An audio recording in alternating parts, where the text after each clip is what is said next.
Umar bin Khattab. Umar adalah sahabat Nabi yang mulia, terkenal dengan ketegasannya. Saking tegasnya diberikan julukan oleh Nabi SAW dengan Al-Faruq. Faruq artinya membedakan mana benar, mana salah. Umar bin Khattab ini, Bapak Ibu sekalian, salah satu keutamaannya adalah pernah satu waktu dia lagi masuk ke rumah Nabi SAW, kemudian para istri Nabi lagi bicara, dan suara mereka tinggi. Bukan kena tidak santun sama Nabi SAW, tapi lagi ngobrol satu sama yang lain, perempuan-perempuan lagi pada ngobrol. Begitu Umar datang, semua diam. Lalu Nabi SAW senyum. Kata Umar, ya Rasulullah, kenapa anda senyum? Semoga Allah membuat anda selalu senyum. Kata Nabi SAW, saya heran dengan wanita-wanita ini. Waktu kau belum datang tadi, suaranya mereka tinggi semua.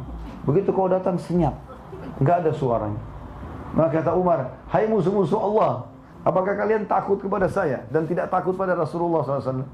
Maka kata Ummu Salamah, istri Nabi yang paling tua, tentu saja hai Umar, karena Rasulullah lebih lembut daripada kamu. Umar orangnya tegas, luar biasa gitu. Apa kata Nabi SAW? Wahai Umar, wahai Ibnu Khattab, gara-gara ketegasanmu ini, halal, halal, haram, haram, gak ada main-main. Maka ketahuilah, demi zat yang ubun-ubunku dalam genggamannya, demi Allah maksudnya, kalau kau lewat di sebuah lembah, syaitan lihat kau lewat di lembah itu, dia cari lembah lain. Karena takut bertemu dengan Umar. Bapak Ibu sekalian, Umar punya kisah banyak sekali, radhiyallahu anhu. Luar biasa juga kisah-kisahnya. Beliau pernah, Bapak Ibu sekalian, di zaman khilafahnya beliau, didatangi oleh anaknya, dan anaknya ini berkata kepada ayahnya, Umar, anaknya masih kecil kebetulan, ayah, teman-teman saya mengolok-olok saya karena baju saya sobek, beliin baju baru ayah. Maka kata Umar, baiklah, pergi ke Baitul Mal. Baitul Mal itu kayak tempat penyimpanan harta, makanan, minuman, persiapan umat Islam. Kata Umar, pergilah kepada pamanmu penjaga Baitul Mal, sampaikan salamku dan bilang kalau ayahmu sedang meminta gajinya dimajukan. Ambil itu lalu belilah baju.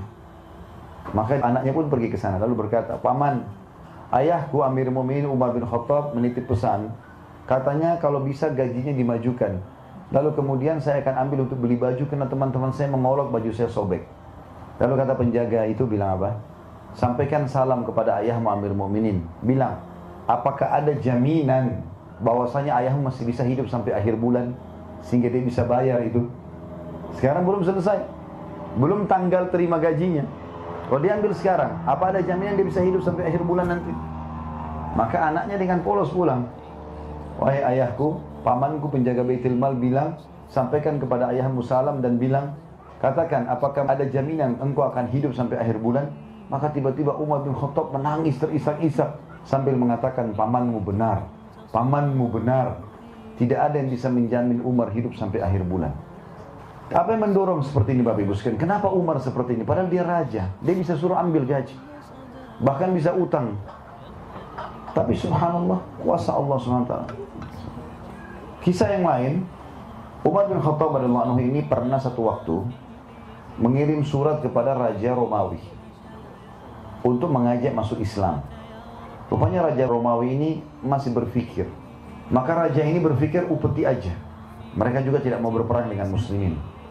Itu salah satu orang perdana menterinya raja ini yang membawa sekitar 3.000 prajurit, diikuti dengan banyak sekali peti-peti emas. Begitu masuk pintu gerbang Madinah, maka lewat seorang muslim penduduk Madinah. Lalu kata perdana menteri Romawi ini, hai muslim, berhenti dia. Saya mau tanya, di mana istanahnya Raja Agung Umar? Si muslim ini diam, lalu dia bilang, istana? Kalau yang anda tanyakan rumahnya Amir Mu'minin, saya tahu. Lurus saja, nanti belok kanan. Lalu orang muslim ini pergi. Kata si perdana menteri ini, belum pernah saya temukan ada orang tahu ini peti emas, lalu tidak minta duit. Ini tentu sifatnya orang muslim, bukan mengemis dan minta-minta. Dia bilang, kami sudah siapkan satu peti khusus untuk bagi-bagiin duit. Kalau misalnya ada orang minta-minta, dikasih. Jadi ini orang tidak minta, sudah jadi tanda tanya buat dia. Kenapa orang ini? Orang kaya raya kah? Tapi kalau kaya raya tidak mungkin jalan kaki. Dia jalan terus sampai di ujung, dia belok kanan jalan Madinah. Rumah semua sama waktu itu. Kotak saja, satu pintu, 2 jendela. Kalau 2 lantai tinggal tambah 2 jendela di atas. Itu rumah paling besar. Dia jalan-jalan, tidak ada penduduk Madinah juga kosong, nggak ada penjaga-penjaga. Sampai dia ketemu sama satu muslim, ada lagi situ muslim penduduk Madinah lagi duduk di bawah pohon. Lalu dia bilang, hai muslim. Berdirilah orang itu. Lalu dia tanya, di mana istananya Raja Agung Umar? Kata si muslim itu, kenapa engkau mencari Umar? Dia bilang, ada surat datang Raja Agung Umar kepada Raja kami Romawi, mengajak kami masuk Islam. Dan Raja kami masih menolak, maka kami membawa ini upetinya. Kami akan bayar. Lalu orang itu pun melihat kiri kanan, dia lihat banyak sekali peti. Ini orang lagi bicara sementara dia di bawah, Perdana Menteri di atas kuda ya. Kata orang itu, bagaimana kalau yang di depanmu ini Umar? Maka orang itu bingung, apakah anda betul Umar? Kata dia, iya, saya Umar. Turunlah Perdana Menteri ini. Begitu menghadap depan Umar, lalu dia mengatakan, asyhadu an la ilaha illallah wa anna Muhammad Rasulullah. Masuk Islam. Kata Umar, kenapa kau masuk Islam? Dia bilang, saya sudah lama dengar nama anda. Dan saya sekarang baru tahu, kenapa orang-orang di negeri saya kalau dengar nama anda, saya sudah ketakutan. Anda di sini ngapain? Di bawah pohon Amir Mu'minin. Dia bilang, saya lagi tunggu baju saya dicuci. Umar bilang, dia cuci bajunya sendiri, dia gantung depan rumah. Saya lagi tunggu kering. Jadi, duduk di bawah pohon. Apakah anda tidak punya pengawal? Nggak ada pengawal. Saya bersama dengan Allah. Dia bilang, gara-gara itu saya masuk Islam. Umar bin Khattab tidak punya pengawal, tidak punya pendamping.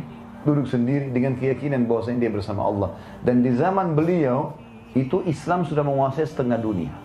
Karena tahun 15 Hijriah, utara Jazirah Arab, negeri Syam dan Turki bagian Asia takluk di tangan Umar bin Khattab yang dikirim pasukan dipimpin Abu Ubaidah bin Jarrah dan Khalid bin Walid radhiyallahu anhu ajma'in.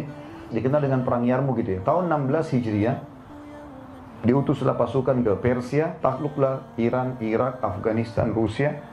Pada saat itu dipimpin oleh Sa'ad bin Abi Waqqas, panglima perangnya Umar bin Khattab, dengan 30.000 orang mengarahkan 240.000. Umar berkuasa dari tahun 13 sampai 23. Tahun 20 Hijriah, beliau utus lagi pasukan 8.000 orang menuju ke Mesir, dipimpin oleh Amr bin As radhiyallahu anhum ajma'in. Tembus Mesir, Afrika Utara, Mesir, Tunis, Jazair, Maroko, seluruh Afrika bahkan Spanyol nanti terbuka masuknya Islam di sana. Setengah dunia dikuasai, nggak ada pengawalnya satupun. Apa yang membuat Umar bin Khattab bisa lakukan ini, Bapak Ibu sekalian? Bahkan Umar bin Khattab tidak pernah tidur di malam hari kecuali sudah keliling Madinah, tidak ada pengawalnya, sendirian jalan. Kisah yang masyhur mungkin Bapak Ibu pernah dengar, kalau sudah pendengar alhamdulillah, kalau belum dengar bisa diambil pelajaran. Satu malam Umar bin Khattab pernah sakit 3 hari. Nggak keluar, dan biasanya beliau keluar setiap hari. Lihat orang-orang Madinah kalau sudah tidak ada lagi yang perlu baru dia tidur. Sendirian jalan. Hari keempat beliau keluar. Jalan terus sambil pinggir kota Madinah ada api unggun. Mampir ke sana ada seorang ibu, anak-anaknya 3 orang lagi nangis di depannya. Lalu kata Umar setelah salam, wahai amatullah. Amatullah ini maksudnya hamba Allah, perempuan. Kalau laki-laki Abdullah. Wahai amatullah, ada apa denganmu? Dia bilang pemimpin negeri ini tidak adil. Dia nggak tahu kalau ini Umar. Kata Umar, kenapa?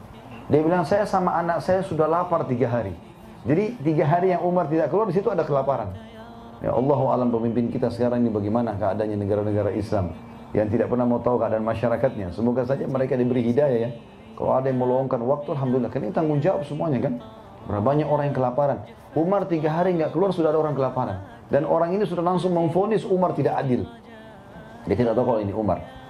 Kata Umar, lalu apa yang kau masak? Diangkat pancinya, batu. Batu dimasak dengan air. Kenapa kau masak batu, hai ibu? Dia bilang, supaya anak-anak saya mengira saya masak. Enggak ada makanan, mau ambil makanan dari mana?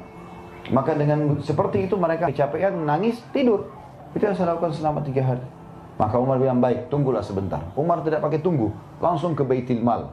Ngambil gandum, ngambil segala macam kebutuhan, dipikul sama Umar. Ada satu sahabat, lagi lewat, lihat, Amir Mu'minin, wahai pemimpin orang beriman, raja maksudnya. Apa yang anda pikul ini? Mau kemana? Kata dia, ada yang saya pikul, makanan. Kata dia, baik, biarkan saya bawa. Kata dia apa? Apa kau ingin memikul dosaku hari kiamat? Tidak usah ikut-ikutan. Ini tanggung jawabku ini. Orang ini penasaran, diikuti dia. Ini Umar mau kemana? Umar jalan sampai pinggir kota Madinah, tengah malam ini. Ini bukan waktu duhur. Kalau kita kan sekarang siang-siang, tunggu mana kamera baru bisa diambil gambarnya. Ini tengah malam sendirian. Saya tidak singgung siapapun ya. Alhamdulillah tidak ada penyebutan nama. Kalau ada yang merasa baguslah. Tapi yang jelas Umar ini tengah malam bawa pikul sendiri. Mau dibantu pun sama pegawainya, temannya, enggak. Diikutin sampai tiba di sana. Umar enggak pakai banyak ngomong, pancinya diambil, dibersihin, dimasakin sama Umar dengan tangannya sendiri. Sampai selesai masakannya sudah, dimakankan ibu itu, dikasih anak-anaknya, sisanya gandum 1 karung dikasih. Kata ibu itu, kalau seandainya Umar seperti kamu, enggak ada orang yang kelaparan. Maka orang yang sedang sama Umar datang, hai ibu, tahu siapa orang ini? Enggak, saya enggak tahu. Itu Amir Mukminin Umar. Langsung dia pun minta maaf, bukan saya Amir Mukminin, saya tidak tahu, saya sudah dengar keadilan anda segala macam. Kata Umar, sudah enggak masalah. Itu Allah sedang memperingatkan saya dari lisan kamu. Tapi tengah malam mau ngurus orang ini enggak gampang. Sampai pernah di zaman khilafahnya Umar, di siang bolong, lagi panas. Madinah kalau lagi panas 55 derajat, panas sekali. Sampai bibir pecah-pecah, telapak kaki kita pecah, kena panasnya biasa ya. Uthman dan Ali radhiyallahu anhum, 2 anak mantu Nabi SAW, pernah siang hari lagi makan siang sama-sama. Waktu mereka mau bubar dari makan siang, lewat lagi panas, saking panasnya mereka tutup wajah mereka dengan imamahnya. Lalu mereka lihat dari jauh ada orang yang sedang ngumpul-ngumpulin, tarik-tarikin unta yang sedang lepas, kambing yang sedang lepas. Sampai di tangan kiri kanannya banyak. Kata Utsman kepada Ali, siapa orang siang-siang bolong begini mau ngurus-ngurusin ini nih? Unta-unta, dan ini kelihatannya bukan unta dia, karena unta-unta yang lepas. Dipegangin sama dia, ditarik, kambing dikumpulin, banyak. Kata Ali, saya juga tidak tahu, ayo kita lihat, mungkin kita bisa bantu. Begitu mereka dekat, mereka lihat Umar radhiyallahu anhu. Umar enggak tidur siang, enggak apa, ngurusin unta-untanya sama kambingnya masyarakatnya yang lepas, dikembalikan ke rumah masing-masing. Siang hari bolong. Dan sekian banyak kisah yang luar biasa berhubungan dengan Umar radhiyallahu anhu ini.